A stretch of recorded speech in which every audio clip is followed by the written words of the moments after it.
মুসা নবী চলে গেলেন, মুসা নবীর মুআজিজাও চলে গেল। ঈসা আলাইহিস সালামের মুআজিজা আছে না নাই?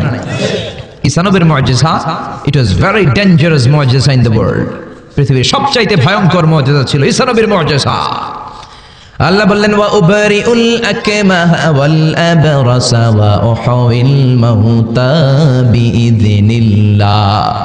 ঈসা আলাইহিস সালামের মুআজিজা, উনি বলেন আমি আল্লাহর আদেশে জন্মান্ধ, রাত কানা, দিন কানা রোগীর চোখকে ভালো করে দেই। অন্ধ রোগীর চোখে হাত বুলিয়ে দিলে, ঈসা নবী হাত বুলিয়ে দিলে ওই লোকটার চোখ ভালো করে দিত কে?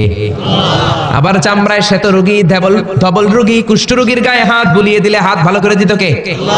আবার কবরের সামনে দাঁড়িয়ে, লাশের সামনে দাঁড়িয়ে সাইয়েদনা ঈসা নবী যদি বলতেন ইয়া আব্দুল্লাহ কুম বিইذনিল্লাহ, কবরের লাশ দাঁড়িয়ে যাও, মুহূর্তে লাশ দাঁড়িয়ে যেত। সুবহানাল্লাহ। মরা লাশ জীবিত হয়ে যেত। এটা ওনার মুআজিজা। সাইয়েদনা ঈসা নবীর যদি কখনো হরিণের গোশত খাওয়ার ইচ্ছে হতো, কিসের গোশত খাইছেন? খাইছেন? খেয়েছো? হরিণের গোশত খাওয়ার যদি ইচ্ছে কখনো ঈসা নবীর হতো, উনি জঙ্গলের সামনে যে হরিণগুলোর ডাক দিতেন, ইয়া দাবি তাআল, এই হরিণ সামনে আয়। লাফিয়ে লাফিয়ে হরিণগুলো সামনে চলে আসতো। উনি দেখে দেখে চুজ করতেন কোন হরিণের গোশত খাবেন, ওই হরিণটারে হাতে নিতেন, ছুরি নিয়ে নিজ হাতে হরিণের গলায় ছুরি বসিয়ে জবাই করতেন। চামড়াটা কেটে কেটে গোশতগুলো আগুন দিয়ে ঝলসে ঝলসে বারবিকিউ করে খেতেন। কিন্তু হরিণের হাড্ডি খেতেন না। কি খেতেন না? গোশত খেতেন, হাড্ডি খেতেন না। হাড্ডিগুলোর স্তূপ করে জমা করে রাখতেন। খাওয়ার পরে হাড্ডির দিকে ইঙ্গিত করে বলতেন কুম বিইذনিল্লাহ, ও হরিণের মরা হাড্ডি, আল্লাহর আদেশে জীবিত হয়ে জঙ্গলে চলে যা। বলতে দেরি হতো, মরা হাড্ডি থেকে জীবিত হরিণ হয়ে জঙ্গলে যেতে দেরি হতো না। এটা ঈসা আলাইহিস সালামের মুআজিজা। উনি মৃত জিনিসকে জীবিত করতে পারতেন। উনিও চতুর্থ আকাশে চলে গেলেন। উনি চলে যাওয়ার পরে উনার কোন খ্রিস্টান উম্মাত কোন অন্ধরোগীর চোখের মধ্যে হাত বুলালে চোখ ভালো হবে নাকি? চোখের পাওয়ার যেটা আছে ওইটাও যাইব, ঠিক কি না? মুসা, তোমার ডান হাতে কি? সাইয়েদনা মুসা আলাইহিস সালাম বললেন হিয়া আসায়া, এটা আমার লাঠি। এই লাঠি ছিল মুসা আলাইহিস সালামের মুআজিজা। মুসা আলাইহিস সালাম এই লাঠি মাটিতে গেড়ে দিলে গাছ হয়ে যেত, সাগরে রেখে দিলে ব্রিজ হয়ে যেত, ফেরাউনের সামনে রেখে দিলে বিশাল অজগর সাপ হয়ে যেত। কোন সুবহানাল্লাহ। মুসা আলাইহিস সালাম চলে গেলেন, ইন্তেকাল করলেন, কিন্তু ওনার লাঠিটা পৃথিবীতে ছিল। মুসা নবী মরে গেলেন, কিন্তু ওনার লাঠি ছিল। কিন্তু উনি চলে যাওয়ার পরে ওনার এই লাঠিটা দিয়ে কেউ কোনোদিন সাপ বানাতে পেরেছে নাকি? গাছ বানাতে পেরেছে নাকি? ব্রিজ বানাতে পেরেছে নাকি? তার মানে মুসা নবী শেষ, সাথে সাথে মুসা নবীর মুআজিজাটাও শেষ। যেরকম, ঠিক কিনা? সব নবীকে এরকম আল্লাহ মিরাকেল দিয়েছেন, অলৌকিক বিষয়। দাউদ আলাইহিস সালামের মিরাকেল মুআজিজা আছে না নাই? ওয়া আলান্না লাহুল হাদীদ।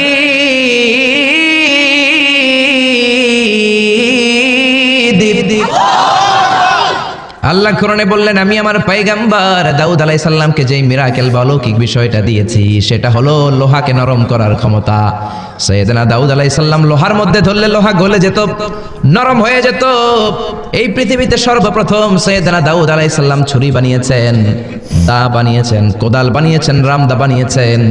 সাইয়েদনা দাউদ আলাইহিস সালামের আগে কেউ পৃথিবীতে কোনোদিন ছুরি, বটি আর দা বানাতে পারে নাই, কারণ তিনি লোহা ধরলে গলে যেত, নরম হয়ে যেত। উনি ওইটাকে একটা স্ট্রাকচার, প্যাটার্নে নিয়ে ছুরি বানাতেন।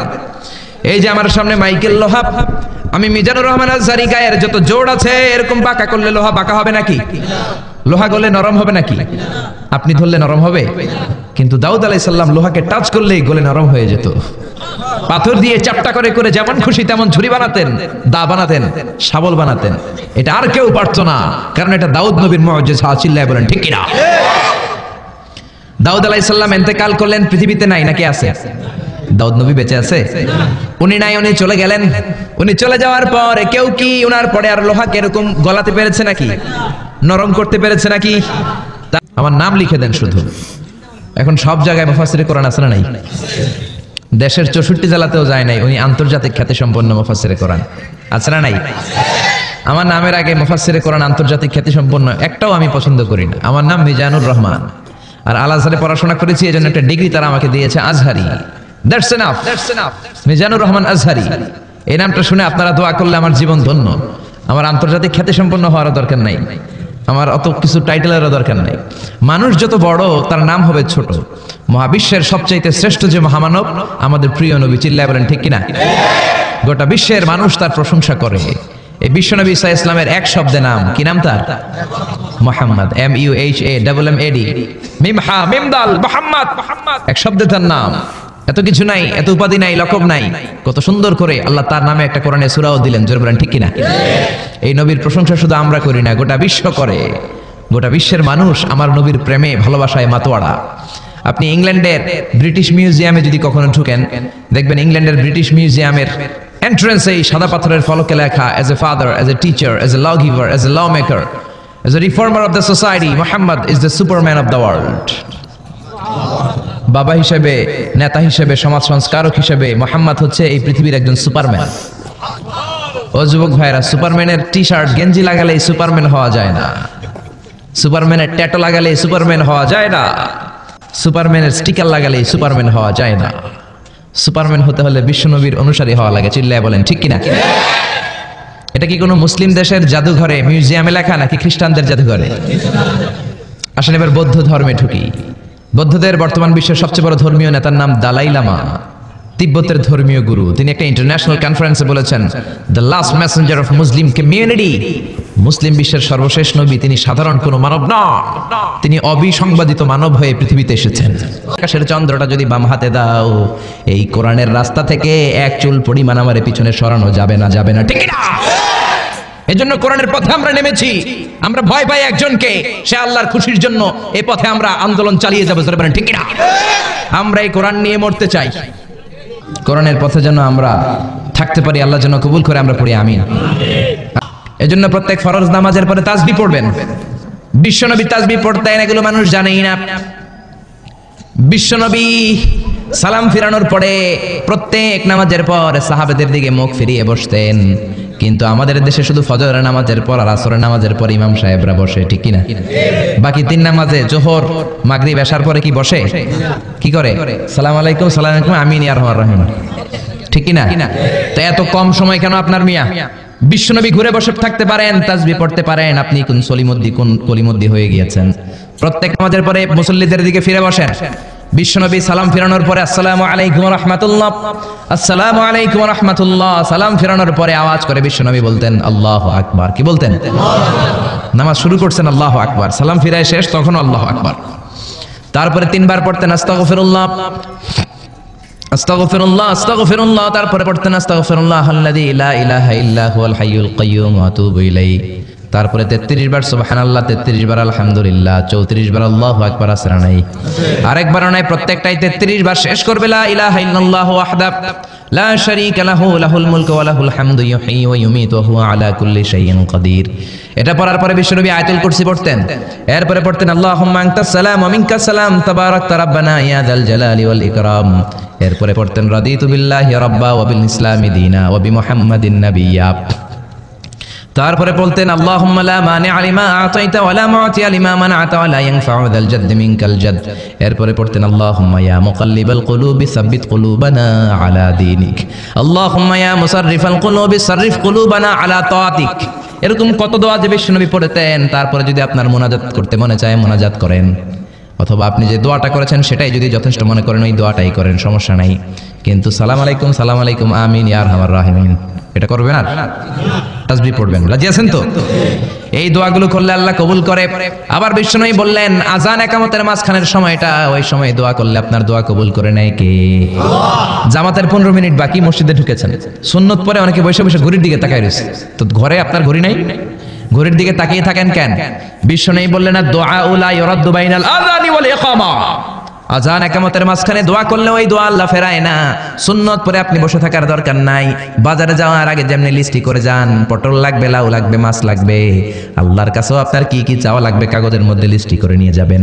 মসজিদে বসে বসে সুন্নত নামাজের পরে মুয়াজ্জিনের একামতের আগে ওইগুলো আল্লাহর কাছে চাওয়ার দরকার আছে না নাই? আবার বিশ্বনবী বললেন দুআ লা ইউরাদ্দু তাহতাল মাতার, বৃষ্টির নিচে দাঁড়িয়ে যখন তোমরা দোয়া করো ওই দোয়াটা কবুল করে কে? আল্লাহ। তুফান, থান্ডার, সাইক্লোন, টর্নেডো যেটা হয় ওই বৃষ্টিটা না, ব্যবসা একটা গরম, এই গরমটাকে দূর করে দেওয়ার জন্য দেখবেন ঝিরিঝিরি একটা রহমতের বৃষ্টি পড়ে, আছে না নাই? ওই দোয়ার নিচে দাঁড়িয়ে ওই বৃষ্টির পানি হাতের মধ্যে নিয়ে যদি আপনি আল্লাহর কাছে দোয়া করেন, দোয়া কবুল করে নেবে কে? আল্লাহ। নবীকে জিজ্ঞেস করা হলো, আইয়ু আয়াতিন আযামু মিন কিতাবিল্লাহি ইনদাকা নবী, কোরআনের কোন আয়াতটা সবচাইতে বেশি দামি আপনি মনে করেন? বিষ্ণু বললেন, আযামু আয়াতিন মিন কিতাবিল্লাহি আয়াতুল কুরসি। আল্লাহর কোরআনের মধ্যে 6666 আয়াত, কারো বর্ণনা মতে 6636 আয়াত, আরেক বর্ণনা মতে আরেকটা রিওয়ায়াত পাওয়া যায়। এই যতগুলো আয়াত কোরআনের মধ্যে আছে সবচাইতে দামি আয়াতের নাম আয়াতুল কুরসি, ঠিক কি না? এতগুলো আয়াত থাকতে এটার দাম এত বাড়লো কেন? এটার এত মর্যাদাপূর্ণ আয়াত কেন? 5টা কারণে এই আয়াতের দাম বেশি। জোরে বলেন কয়টা? 1 নম্বরে আয়াতের মধ্যে রব্বুল আলামিন নিজের পরিচয় দিয়েছেন। একটা মাত্র আয়াত, কিন্তু এত সুন্দর করে চমৎকার করে রব্বুল আলামিন নিজের পরিচয়টা একটা আয়াতে দিয়েছেন। গোটা কোরআন তন্ন তন্ন করে তালাশ করলে আর কোনো জায়গায় এত সুন্দর পরিচয় আল্লাহর পাওয়া যায় না। কোন সুবহানাল্লাহ। এজন্য এই আয়াতটার দাম এত বেশি। আবার কিন্তু আপনারা তো ওনার কথা শুনে চোখের পানি ছেড়ে দিলেন। আমি কি আপনার জন্য 2 রাকাত নফল নামাজ পড়ে দোয়া করব? নেভার। আমি জাস্ট একটা দোয়া পড়ে ফু দিয়ে দিব, কিন্তু আপনারা তার জন্য নফল নামাজ পড়েও দোয়া করেছেন। আমি কি আপনার জন্য 2টা রোজা রেখে দোয়া করব? আপনারা তো তার জন্য রোজা রেখেও দোয়া করেছেন। এদেশের মানুষ দেহের তাজা রক্ত বিলিয়ে দিতেও কোরআনের জন্য কুণ্ঠাবোধ করে না। চিল্লায় বলেন ঠিক কিনা? এজন্য জীবনের সব অঙ্গনে সেই কোরআনের আইনগুলো মানার দরকার আছে না নাই? চাইবা একজনের কাছে, তিনি কে? এজন্য খবরদার, উপযুক্ত সময়গুলাতে আল্লাহর কাছে যদি আপনি দোয়ার মতো দোয়া করে দেন, আপনার দোয়া কবুল করে নেবে কে? এজন্য বিশ্বনবী বললেন, খবরদার, ইদা আওয়াইতা ইলা ফিরাশিকা ফাকরা আয়াতুল কুরসি, রাত্রিবেলা যখন বিছানায় ঘুমাতে যাও, ঘুমাতে যাওয়ার আগে আয়াতুল কুরসি পড়ো। রাত্রিবেলা বিছানায় শুয়ে আয়াতুল কুরসি পড়লে জিন ভূত থেকে আপনার ঘরটারে হেফাজত করবে কে? রাতে ঘুমানোর সময় আয়াতুল কুরসি পড়বেন তো? It should be our special ওয়াজিফা at every morning, at every evening, for every Muslim. চিল্লায় বলেন ঠিক কিনা? আবার বিশ্বনবী বললেন, সকালবেলা যদি একবার আয়াতুল